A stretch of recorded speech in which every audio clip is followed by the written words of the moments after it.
지금 이 순간에도 당신이 바라보는 밤하늘의 별빛 하나하나는 수십억 년이라는 상상할 수 없는 시간을 거쳐 당신의 눈에 도달했습니다. 그런데 최근 과학자들이 발견한 우주의 실제 크기는 우리가 상상했던 모든 것을 무너뜨리고 있죠. 이제부터 인간이 측정해낸 우주의 진짜 모습과 그 불가능한 규모에 대한 이야기를 시작하겠습니다. 1908년 어느 날 헨리에타 스완 레빗이라는 여성이 사진판 속 작은 점들을 응시하면서 인류의 우주관을 완전히 뒤바꿀 발견을 하게 됩니다. 하버드 천문대에서 인간 계산기 역할을 하던 그녀는 소마젤란 구름 속에서 규칙적으로 깜빡이는 별들을 발견했죠. 이 세페이드 병광성들은 마치 우주의 심장 박동처럼 완벽한 리듬으로 밝아졌다 어두워졌다를 반복했습니다. 더 놀라운 사실은 밝은 별일수록 더 천천히 맥박한다는 점이었습니다. 이 발견이 왜 혁명적이었을까요? 별의 깜빡이는 주기만 측정하면 그 별의 진짜 밝기를 알 수 있게 된 것입니다. 그리고 진짜 밝기와 우리 눈에 보이는 밝기를 비교하면 정확한 거리를 계산할 수 있었죠. 1925년 에드윈 허블이 이 방법으로 안드로메다 은하까지의 거리를 측정했을 때 알려진 우주는 갑자기 50배 이상 커졌습니다. 마치 자신의 집 뒤뜰에서 갑자기 거대한 대륙을 발견한 것과 같았죠. 하지만 이것은 시작에 불과했습니다. 새로운 발견이 있을 때마다 이전 추정치는 우스꽝스러울 정도로 작았다는 게 드러났거든요. 현대 망원경들이 보여주는 우주는 수십억 광년 떨어진 은하들로 가득 차 있습니다. 만약 은하수를 접시 크기로 줄인다면 관측 가능한 우주 전체는 북미 대륙보다 클 겁니다.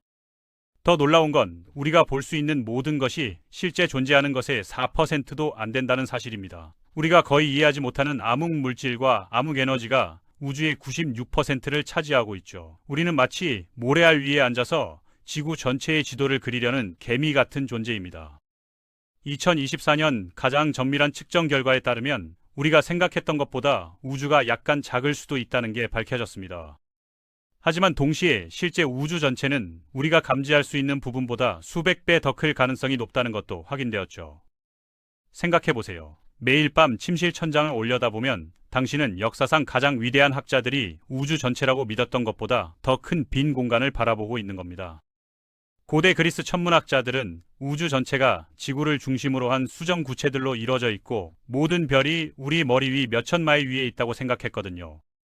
1900년대 초까지도 천문학자들은 은하수가 우주의 전부라고 믿었습니다. 그들이 추정한 우주의 크기는 고작 3만 광년 정도였죠. 이는 지구와 가장 가까운 이은하 사이의 거리보다도 짧은 거리였습니다. 천문학자들이 처음으로 별까지의 정확한 거리를 측정한 순간이 바로 혁신의 시작이었습니다. 1838년 프리드리히 베셀이 시차 측정법을 이용해 100조짜리 61번 별까지의 거리를 11광년으로 측정했을 때 그 순간 고대 우주론자들이 상상했던 모든 것이 무너졌죠. 현대 측정 결과에 따르면 관측 가능한 우주는 지름 930억 광년의 구체 안에 약 10의 82 제곱개의 원자를 담고 있습니다. 만약 이 모든 원자를 균등하게 펼칠 수 있다면 각 원자는 가장 가까운 이웃과 약 1m 떨어져 있을 겁니다. 우주는 거의 완전한 빈 공간이고 드물게 물질 덩어리들이 떠다니는 형태죠. 제임스 웹 우주망원경의 등장은 또 다른 충격을 가져왔습니다. 이 망원경은 물리적으로 불가능해 보이는 일을 해냈거든요. 우주가 그런 은하들이 존재할 만큼 충분히 오래되기도 전에 형성된 완전한 은하들을 촬영한 것입니다. 빅뱅 이후 불과 2억 9천만 년 만에 완전히 발달한 은하들이 발견되었는데 이는 마치 지난주에 건설을 시작한 도시에서 완성된 고층 빌딩을 발견한 것과 같습니다. 중력이 최초의 거대한 별들을 만드는 데만 해도 수억 년이 걸려야 하는데 말이죠. 웹 망원경이 이런 불가능한 관측을 할 수 있는 이유는 우주 팽창 때문입니다. 우주가 확장되면서 빛의 파장이 고무줄처럼 늘어나거든요. 푸른색과 흰색으로 시작된 빛이 지구에 도달할 때쯤엔 적외선으로 변해 있습니다. 웹 망원경은 바로 이런 늘어난 고대의 빛을 감지하도록 특별히 설계되었죠. 이 망원경의 감도는 목성을 도는 꿀벌의 열 흔적을 감지할 수 있을 정도로 놀라운 수준입니다. 덕분에 우주가 현재 나이의 2%에 불과했을 때 형성된 개별 은하들을 연구할 수 있게 되었죠. 하지만 우주를 측정하는 일에는 근본적인 문제가 있습니다. 누군가 계속 풍선을 부풀리는 동안 그 크기를 재려는 것과 같거든요. 우리가 멀리 있는 천체의 빛을 관측하는 동안에도 공간 자체가 확장되고 있습니다. 오늘날 우리가 보는 빛을 방출했을 당시 460억 광년 떨어져 있던 은하는 그 빛이 지구에 도달할 때쯤엔 훨씬 더 멀리 떨어져 있게 됩니다. 이런 확장 효과 때문에 관측 가능한 우주의 반지름이 460억 광년이 되는 거죠. 우주의 팽창은 거리에 따라 가속화됩니다. 허블의 법칙에 따르면 2배 멀리 있는 은하는 2배 빨리 우리에게서 멀어집니다. 현재 측정 결과 공간은 330만 광년마다 초당 70km의 속도로 확장되고 있습니다. 이런 확장 때문에 우리가 결코 볼 수 없는 관측의 지평선이 만들어집니다. 가장 먼 은하들에서 오는 빛은 우주 자체의 팽창에 맞서 싸우는 러닝머신 위에 달리기 선수 같은 상황이죠. 더욱 당황스러운 사실은 1998년 초신성 관측을 통해 우주의 팽창이 가속되고 있다는 게 발견되었다는 점입니다. 암흑에너지라는 신비한 힘이 우주의 68%를 차지하며 은하들을 점점 더 빠르게 밀어내고 있거든요. 61번 별까지의 거리를 측정한 것은 우주에 넘을 수 없는 경계가 존재한다는 걸 증명한 첫 번째 우주적 이정표가 되었습니다. 베셀이 측정한 11광년이라는 거리가 우주에 유한한 관측 경계가 있다는 걸 깨닫게 해준 계기였죠. 빛이 유한한 속도로 움직이기 때문에 우주의 수명 동안 빛이 우리에게 도달할 수 있는 최대 거리가 존재합니다. 이렇게 해서 지구를 중심으로 한 관측 가능한 영역이 형성되죠. 우리가 특별해서가 아니라 단지 우리가 관찰자이기 때문입니다. 이 관측 가능한 구의 반지름은 모든 방향으로 약 460억 광년이고 지름은 930억 광년입니다. 이 경계 너머엔 우주의 지평선이 있는데 지구 바다의 수평선처럼 실제적이지만 넘을 수 없는 경계입니다. 지구에선 지평선을 향해 여행해서 그 너머를 볼 수 있지만 우주에서 우주의 지평선은 우주가 시작된 이래 우리에게 도달할 시간이 없었던 빛을 나타냅니다. 빛보다 빠르게 이 경계를 향해 여행할 수 있다 해도 관측 가능한 경계선이 멀어지는 걸 따라잡을 수는 없을 겁니다. 안드로메다 은하에 외계 문명이 있다면 그들도 자신들을 중심으로 한 우주적 지평을 볼 것입니다. 그들이 관찰할 수 있는 우주는 우리 것과 겹치지만 우리가 결코 볼 수 없는 영역까지 확장되어 있을 거예요. 최근 계산에 따르면 실제 우주는 우리가 관찰할 수 있는 것보다 훨씬 더 멀리 확장되어 있습니다. 우주 구조에 대한 통계적 분석을 통해 전체 우주가 관측 가능한 부분보다 최소 250배 더 크다는 게 밝혀졌거든요.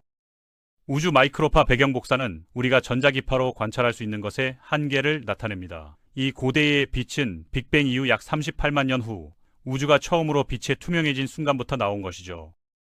중력파는 우주 마이크로파 배경 복사 너머를 관찰할 수 있는 흥미로운 가능성을 제공합니다. 이런 공간의 파동은 빛의 속도로 움직이지만 물질과 훨씬 약하게 상호작용하므로 더 이른 우주 시대부터 우리에게 도달할 수 있거든요. 2024년 천문학자들은 관측 가능한 우주의 크기를 약 3억 2천만 광년 줄이는 발견을 했습니다. 닉 토마셀로와 폴 헬펜이 개발한 새로운 알고리즘을 통해 우주 측정을 전례 없는 정확도로 분석한 결과였죠.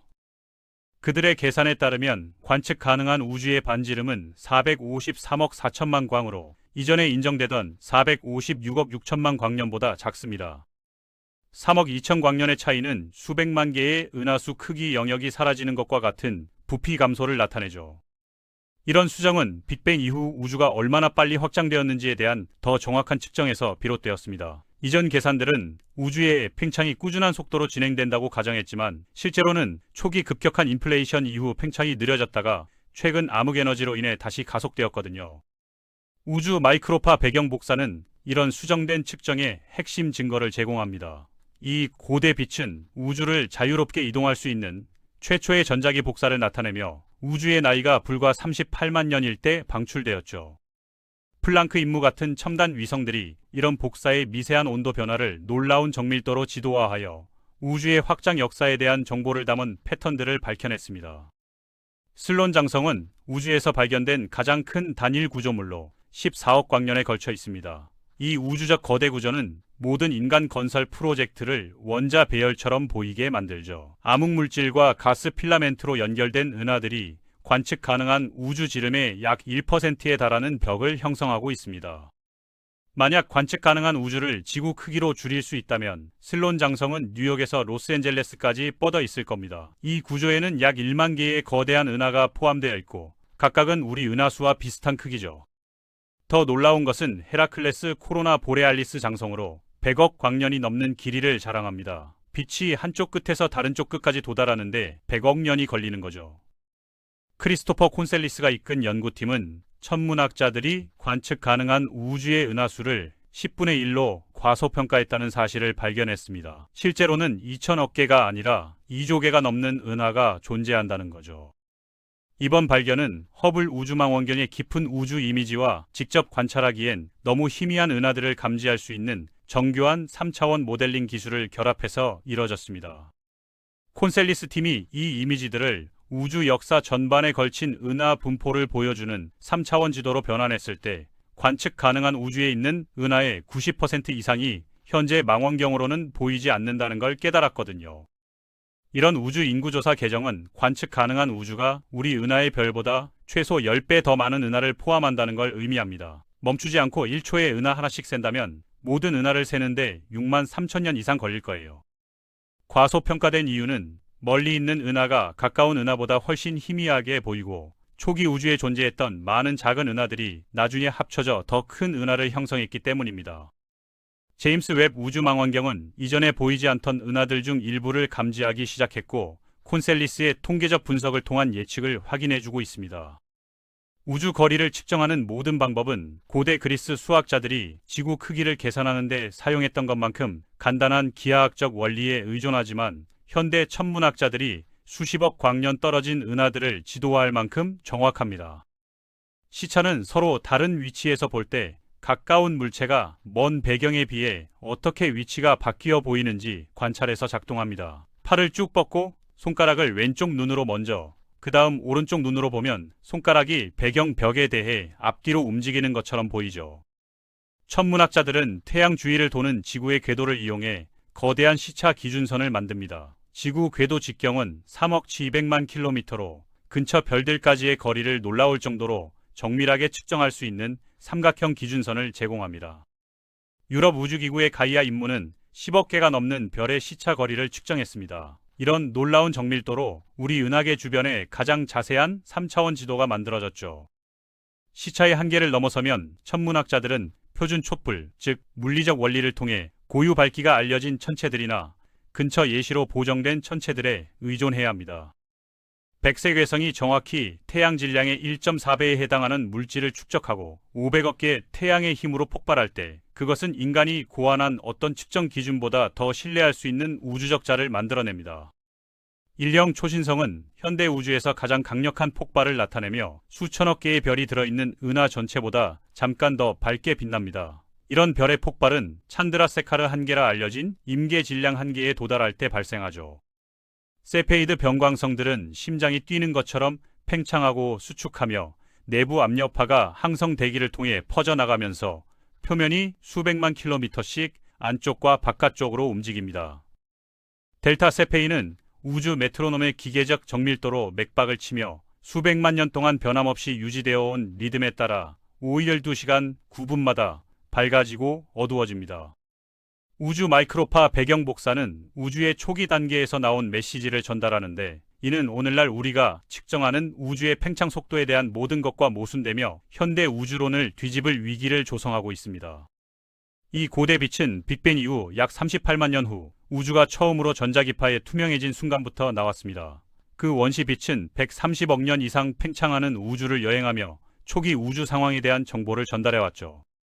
우주 마이크로파 배경 복사 측정에 따르면 우주는 메가파섹당 67.4km의 속도로 팽창해야 합니다. 하지만 근처 은하들을 사용한 현재 팽창률 직접 측정에선 더 높은 값이 나오고 있어서 허블 긴장이라는 문제가 생겼습니다. 우주의 27%는 빛을 방출, 흡수, 반사하지 않는 물질로 구성되어 있습니다. 하지만 그것이 없었다면 은하들은 흩어졌을 것이고 우주 구조는 애초에 형성되지 않았을 거예요. 암흑물질은 보이는 물질과 빛에 미치는 중력 효과를 통해서만 존재를 드러냅니다. 은하들은 보이는 별의 중력만으로는 서로 뭉쳐있기엔 너무 빨리 회전하고 있거든요. 부트 공극은 가로 3억 3천만 광년에 걸쳐 펼쳐져 있으며 거의 아무것도 없습니다. 이 우주의 사막은 은하가 어디에나 존재하는 이유를 이해하는 열쇠를 쥐고 있죠. 우주 공극은 우주 부피의 약 80%를 차지하지만 우주 물질의 5% 미만을 함유하고 있습니다. 평균적인 우주가 공기의 밀도를 가진다면 우주 공극은 공기 분자 사이 공간의 밀도를 가지고 있는 셈이죠. JADES GS-Z13-0은 우주가 최초 별의 보유관을 만들 만큼 충분히 오래되지 않았던 시절에 수억 개의 별빛으로 빛나는 우주적 불가능성처럼 우주를 가로질러 타오르고 있습니다. 이 은하는 빅뱅 이후 3억 2,500만 년이 지난 지금의 모습으로 우리에게 보이죠. 제임스 웹 망원경 이미지는 놀라울 정도로 크고 밝으며 잘 조직된 완전히 형성된 은하를 보여줍니다. 이 발견은 은하가 얼마나 빨리 모일 수 있는지에 대한 이론적 예측을 위반하고 있어요. 1980년 앨런 구스가 발견한 우주 인플레이션 이론에 따르면 우주는 첫 번째 순간 동안 기하급수적으로 팽창했습니다. 인플레이션 동안 우주의 크기는 10의 마이너스 37 제곱초마다 2배로 증가했죠. 헤라클레스 코로나 보레알리스 장성을 빛의 속도로 여행한다면 억년이 걸릴 겁니다. 이는 우리 태양계 나이의 2배 이상이죠. 이 우주적 거대 구조는 관측 가능한 우주에서 알려진 가장 큰 형태를 나타냅니다. TON 618이라는 블랙홀은 태양 질량의 660억 배에 달하는 질량을 가지고 있습니다. 사건의 지평선이 우리 태양계 전체를 삼킬 수 있을 만큼 거대한 물체들이 수천 개 더 있어요. 관측 가능한 우주의 끝까지 여행을 떠나 바깥을 바라본다면 은하와 별, 우주 구조로 이뤄진 460억 광년의 구체가 끝이 보이지 않게 모든 방향으로 뻗어 있는 것을 볼 수 있을 겁니다.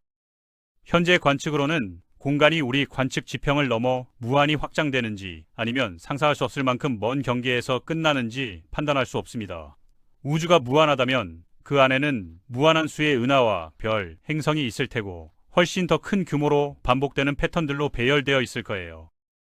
1992년 우주 배경복사 탐사 위성이 우주 마이크로파 배경복사의 미세한 온도 변화를 처음 지도하였을 때 그때까지 가장 오래된 사진이 포착되었습니다. 불과 38만 년 된 우주의 모습이었죠.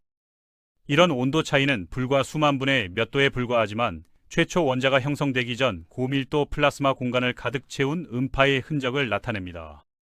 윌킨슨 마이크로파 이방성 탐사선과 이후 플랑크 위성은 이런 온도 변화를 점점 더 정밀하게 매핑하여 우주의 구성과 기하학, 진화에 대한 미묘한 세부 사항들을 밝혀냈습니다. 은하간 공간 깊은 곳 어딘가에서 암흑 에너지는 반발력을 행사합니다. 너무 강력해서 우주 자체의 팽창을 가속화하고 결국엔 빛의 속도보다 더 빠른 속도로 먼 은하들을 우리에게서 멀어지게 하죠. 이 신비한 힘은 우주 모든 에너지의 약 68%를 차지합니다. 하지만 수십 년간의 집중적 연구에도 불구하고 그 본질은 여전히 완전히 알려지지 않았어요. 암흑 에너지는 공간이 확장됨에 따라 더욱 강해지는 반중력장 같이 작용하여 은하 사이의 중력적 인력을 압도하고 우주 팽창을 더욱 빠르게 만듭니다. 2025년 1월 국제천문학자 팀이 우주 거리를 지금까지 가장 정확하게 측정했다고 발표했습니다. 그 결과 우주가 실제로 얼마나 큰지에 대한 이전 모든 추정이 산산이 조각났죠. 연구팀은 제임스 웹 우주망원경 데이터와 지상 탐사에서 얻은 중력 렌즈 관측 데이터를 결합하여 수십억 광년에 걸쳐 0.1% 이내 정확도로 거리 측정을 달성했습니다. 수정된 측정 결과에 따르면 관측 가능한 우주의 지름은 이전에 받아들여진 930억 광년이 아닌 942억 광년으로 측정되었습니다. 12억 광년의 차이는 관측 가능한 공간의 은하수 크기 영역을 수백만 개 더 추가하는 것과 같은 부피 증가를 나타내죠. 별이 빛나는 하늘 아래 서서 940억 광년의 관측 가능한 공간에 이 조개가 넘는 은하가 흩어져 있는 우주를 바라보고 있습니다. 실제 우주는 어떤 망원경으로도 감지할 수 없는 무한대로 확장되어 있을 가능성이 높죠. 우리 은하의 모든 별을 모래알로 만든다면 지구의 모든 해변을 다 합쳐도 모래알을 다 담을 수 없을 겁니다. 하지만 은하수는 수천억 개 별이 있는 수조개 은하 중 하나에 불과해요. 이런 우주적 미미함은 역설적으로 인간의 놀라운 업적을 강조합니다. 불과 몇 세기 만에 우리는 우주의 크기와 나이, 구성, 진화를 측정했거든요. 우리가 발견한 광대한 규모는 우주 전체에 생명체가 흔할 수 있음을 시사합니다. 수조 개 은하가 있고 각각의 수십억 개의 잠재적으로 거주 가능한 행성들이 포함되어 있으니까요. 우리의 우주적 무의미함이 인간 존재의 의미나 중요성을 감소시키지는 않습니다. 우리는 의식적 관찰과 과학적 탐구를 통해 우주가 스스로를 이해하려는 시도를 대표하거든요. 우주의 불가능한 크기에 대한 우리 측정은 심오한 깨달음으로 이어집니다. 우리는 우리가 연구하는 우주와 분리되어 있지 않고 오히려 우주가 자기 인식을 발전시킨 수단이라는 거죠. 우주적 거리로 쓰여진 마지막 메시지는 중요성에는 크기가 필요하지 않다는 겁니다.